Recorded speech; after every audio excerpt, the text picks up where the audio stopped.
Doctor कफील खान को गिरफ्तार किया गया एनआरसी के लिए। नहीं, जाति विशेष नहीं, जाति विशेष कहाँ होगा? अगर आप एनआरसी सीए का विरोध तो किया था। नहीं, एनआरसी सीए का विरोध किया, लेकिन ऐसी परिस्थितियों में उन्होंने ऐसे एनआरसी और सीए का विरोध किया जिसका कोई मतलब नहीं। एनआरसी सीए का विरोध का अगर उनके ऊपर लगा है तो वो गलत नहीं लगा। एनआरसी सीए का विरोध अगर कहीं नहीं, एनएसए लगा देना, उसके बारे में बोलना। एनएसए उनकी प्राइवेट ऐसी रही होगी जहाँ की कानून व्यवस्था नहीं, सरकार की कानून व्यवस्था कोरोना काल से नहीं। जैसे डॉक्टर कोरोना काल में एक तरह से देखा जाए तो भगवान के रूप में खड़े हुए हैं, खासतौर से आम जनता के लिए, आम जनमानस के लिए। लेकिन इसका मतलब यह नहीं है कि अगर कपिल खान गलत हो गए तो पूरे डॉक्टर तो और सभी डॉक्टरों के ऊपर तो ऐसे लग नहीं गया। कपिल खान गलत थे और जिन्होंने कानून व्यवस्था को ध्वस्त करने की कोशिश की उनके खिलाफ वैधानिक कार्रवाई उचित होनी चाहिए और उनके खिलाफ जितनी सख्त से सख्त कार्रवाई हो कम है। जोगी जी खुद मठाधीश रहे और अपना जीवन वहीं गोरखपुर में बिता दिए। 42 मुकदमे लगे इनके ऊपर, लेकिन इनकाउंटर की बात छोड़ दीजिए। तब घंटा जब बजा रहे थे ये, तब आखिर क्यों नहीं इनके मुकदमे वापस हुए? शासन सत्ता जब बाबा साहब भीमराव अंबेडकर के द्वारा बनाए गए संविधान के अनुसार जब इनके हाथ में सत्ता आई, सत्ता पाते ही ये सब खुद के ऊपर लगे आरोपों को, कानून जो इनके ऊपर धाराएं लगी थी, ये अपने ऊपर धाराएं हटाने वाले देश के पहले मुख्यमंत्री बन गए। और डॉक्टर कफील खान की बात कर रहे हैं तो जातिवाद का, व्यक्तिवाद का इस सरकार में एकदम बोलबाला है।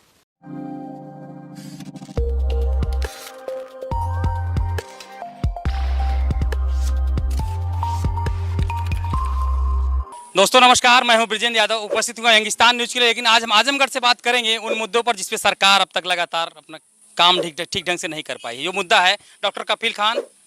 ये बीजेपी के एक मंत्री जो महेंद्र सिंह ने, कृषि मंत्री, जल शक्ति मंत्री हैं, उन्होंने कहा है कि गंगा के किनारे खड़े होकर या नदी के किनारे खड़े होकर पूजा करेंगे तो बाढ़ नहीं आएगी। उसके ऊपर बात करेंगे। ये बताइए, महेंद्र सिंह शक्ति मंत्री हैं, उन्होंने कहा है कि गंगा सरजू किनारे खड़े होकर पूजा करेंगे तो बाढ़ नहीं आएगी। पूरी तरीके से मैं इसको निराधार मानता हूं कि नदी के किनारे खड़े होकर के पूजा करने से बाढ़ नहीं आएगी। तो कोरोना जैसी महामारी फैली हुई है, तमाम सारे मंदिर बंद कर दिए गए। क्यों बंद कर दिए गए? उनको खोले रखना चाहिए था, और उस बीच खोले रखना चाहिए था, उनका पूजा पाठ भी चलता और उनके यहाँ पैसा भी आता, उनके यहाँ आर्थिक तंगी भी नहीं आती। सरकार कह रही है कि पुजारी मांग कर रहे हैं कि हमको जो है हमको भी आर्थिक सहायता दी जाए। ऐसा क्यों कह रहे हैं? अगर गंगा के किनारे खड़े होने से बाढ़ नहीं आएगी तो मैं समझता हूं कि मंदिरों को भी कोरोना के बीच, इस महामारी के बीच उनको खोले रखना चाहिए था। हो सकता था खोले रहने से तमाम सारी जो बीमारियां हैं वो भाग भी जाती इनकी। क्या ऐसा तो वैज्ञानिक जो परख है WHO ने जो आदेश जारी, गाइडलाइन जारी किया था, उनको लेकर नहीं, बिल्कुल WHO की गाइडलाइन हम मानते हैं, लेकिन इनका ये कहना कि गंगा के किनारे खड़े होकर के पूजा करेंगे तो बाढ़ नहीं आएगी। क्यों बाढ़ नहीं आएगी भाई मेरे? बाढ़ निश्चित रूप से आएगी जब प्रकृति साफ रहेगी, बरसात होगी, बारिश होगी, तमाम सारी नदियों में जल बढ़ेगा और दूसरे राज्यों से जब जल छोड़ा जाएगा या दूसरे देशों से जब जल छोड़ा जाएगा तो क्यों नहीं पानी बढ़ेगा? बीजेपी में अब कैसे कैसे लोग हैं, किस किस तरीके के लोग हैं, ये दुनिया देख रही है। आने वाला वक्त बता देगा कि ये मंत्री जी लोगों का क्या हश्र है, वो तो समय बताएगा। हमारे साथ बीजेपी के समर्थक भी हैं, हम उनसे बात करेंगे। डॉक्टर नरेंद्र जी हैं। ये बताइए, डॉक्टर कफील खान के ऊपर ट्रेनिंग चल रही है, उनको कहते हैं, कुछ लोग कहते हैं जो भी सरकार ने उनको एनएसए लगा दिया। अगर वो वास्तविक रूप से किसी मामले में वैधानिक रूप से अगर दोषी हैं तो उनको सज़ा मिलनी चाहिए।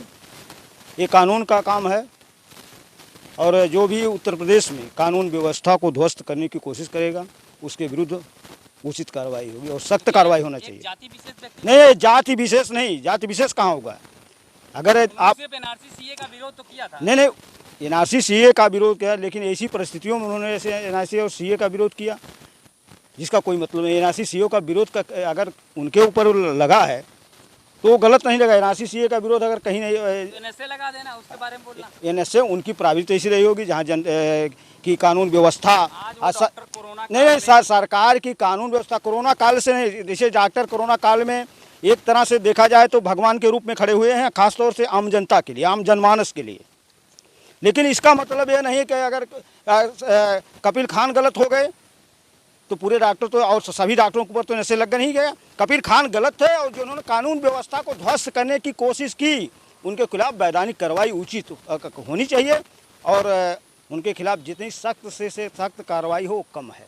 कम है आप कह रहे हैं। क्यों डॉक्टर कपिल खान के बारे में जो इतना ट्रेंड चल रहा है पूरे देश के, मुझे लगता है सारे लोग कह रहे हैं कि नहीं इनको छोड़ना चाहिए क्योंकि हाई कोर्ट ने आदेश दिया था। जी जी, देखिए मैं तो यही कहना चाहूँगा, एक आम जनता हूँ मैं, किसी भी पार्टी से बिलोंग नहीं करता, लेकिन भाजपा की हमेशा ये नीति रही है भ्रम फैलाने की। अब जैसे बार बार कह रहे हैं पूजा पाठ करने से कोरोना छूट जाएगा, तो योगी जी जब भी स्टेटमेंट देने आते हैं तो मास्क क्यों लगा के रहते हैं? क्यों नहीं अपनी स्पीच की शुरुआत श्री राम से करते हैं, हनुमान से करते हैं? हम आपको भ्रमित कर रहे हैं ताकि हम पूजा पाठ में लग जाएं, पढ़ाई की तरफ ध्यान न दें और ये राज कर सकें। मैं बस इतना जानता हूं कि विकास पे बात होनी चाहिए, हमारी देश की आर्थिक स्थिति पे बात होनी चाहिए, लेकिन ये सब इसको मिसगाइड करते हैं लोग, भ्रम फैलाते हैं, नवयुवकों में धार्मिक का बीज बोकर केवल ये अपना धंधा चलाना चाहते हैं। इससे आगे मैं कुछ नहीं कह सकता भाई। हमारे साथ कुछ और लोग हैं, इनसे बात करेंगे। बताइए, आप थोड़ा इधर आइए, भाई साहब के बगल में। ये बताइए, आप जिस रूप में देख रहे हैं कि डॉक्टर कपिल खान की बात कर रहे हैं, उनको क्या रिहा नहीं होना चाहिए? डॉक्टर कपिल खान के पहले आपने अंधविश्वास का एक मुद्दा उठाया कि महेंद्र सिंह जल शक्ति मंत्री हैं, वो पूजा पाठ करा रहे हैं।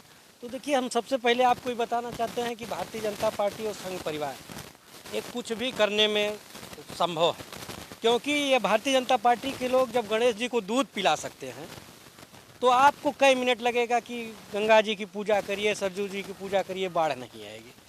तो ये भारतीय जनता पार्टी के लोग अगर गणेश को दूध पिला सकते हैं तो कुछ भी कर सकते हैं। दूसरी बात, हम कहते हैं भगवान, आस्था, सबको ईश्वर में आस्था होनी चाहिए, लेकिन आडंबर के हम विरोधी हैं, सख्त विरोधी हैं। आडंबर नहीं होना चाहिए, हमारी भी भगवान में आस्था है। जोगी जी खुद मठाधीश रहे और अपना जीवन वहीं गोरखपुर में बिता दिए।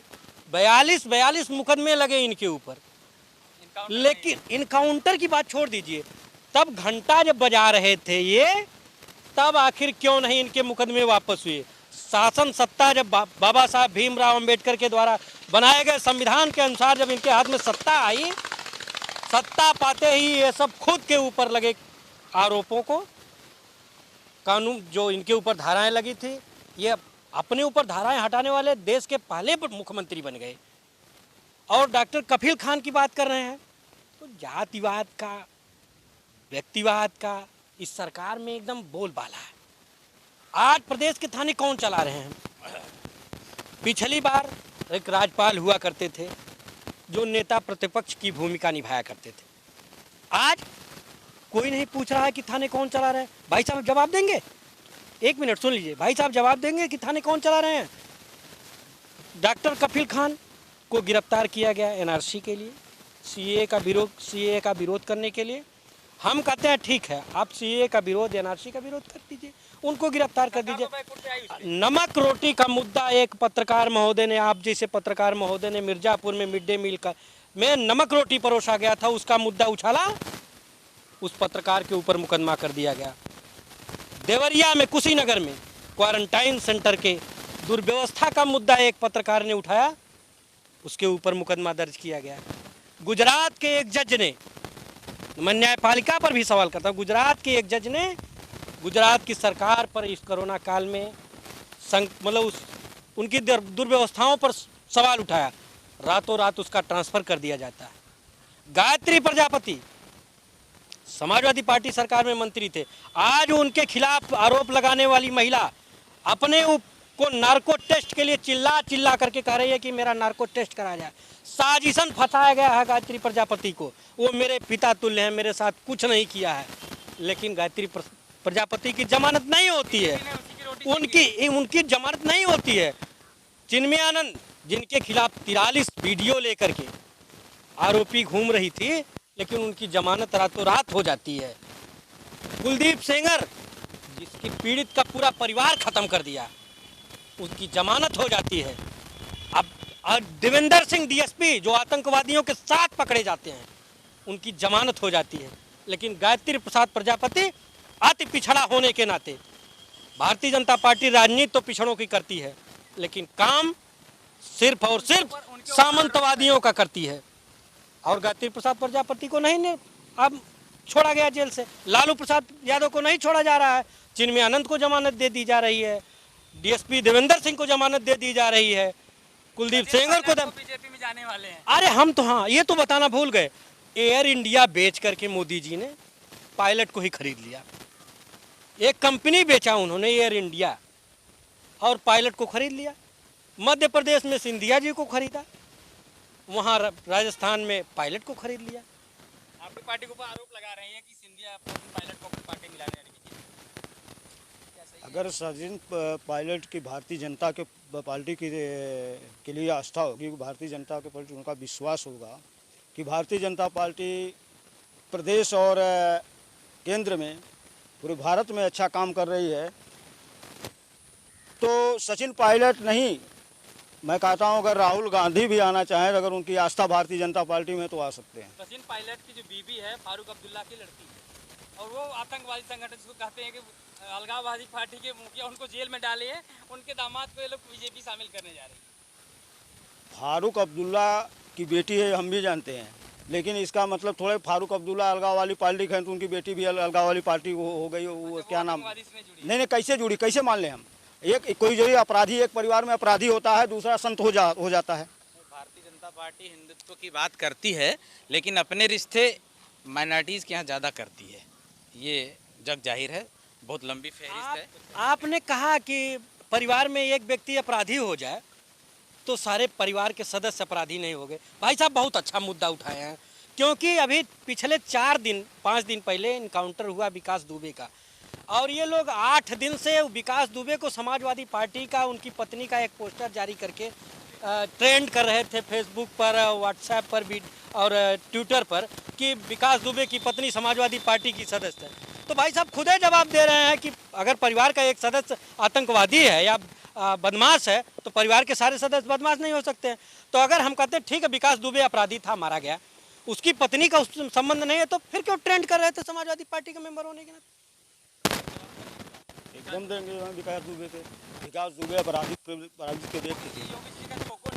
नहीं नहीं एकदम सफल ठोको नहीं, तो अपराधियों के साथ ऐसा होना चाहिए जो उत्तर प्रदेश की कानून व्यवस्था को ध्वस्त करने की कोशिश किया, उसको तुरंत ठोक देना चाहिए। उसमें कोई समझौता नहीं करना चाहिए। तो अब की बार किसका नंबर है? कई सारे नाम आ रहे, ट्रेंड हो रहे हैं। जो भी ट्रेंड हो रहा है, जो भी ट्रेंड हो रहा है, कुलदीप सेंगर और चिन्मयानंद का नंबर कब आएगा, ये भाई साहब भी पूछ लीजिए, ये भी पूछ लीजिएगा। एक कह रहे हैं कुलदीप सेंगर और चिन्मयानंद जैसे अपराधियों का, इनका नंबर कब आएगा? कुलदीप सेंगर और चिन्मयानंद पे जो भी आरोप लगे हैं वो कोर्ट का मामला है, हाई कोर्ट से उनको जमानत मिली है, और कोर्ट का मामला, कोर्ट अगर उनको दोषी मानते मैं तो मानता हूँ चिन्मयानंद और कुलदीप सेंगर को सख्त से सख्त सजा देना चाहिए। अगर कोर्ट में ये हो कि अपराधी सिद्ध होते हैं, उन्होंने बलात्कार किया है बच्ची के साथ, तो उनके ऊपर सख्त से सख्त हो। मैं तो चाहता हूँ उनको फांसी, ऐसे लोगों को सरेआम चौराहे पर फांसी देना चाहिए। लेकिन अगर दोषी हो तब,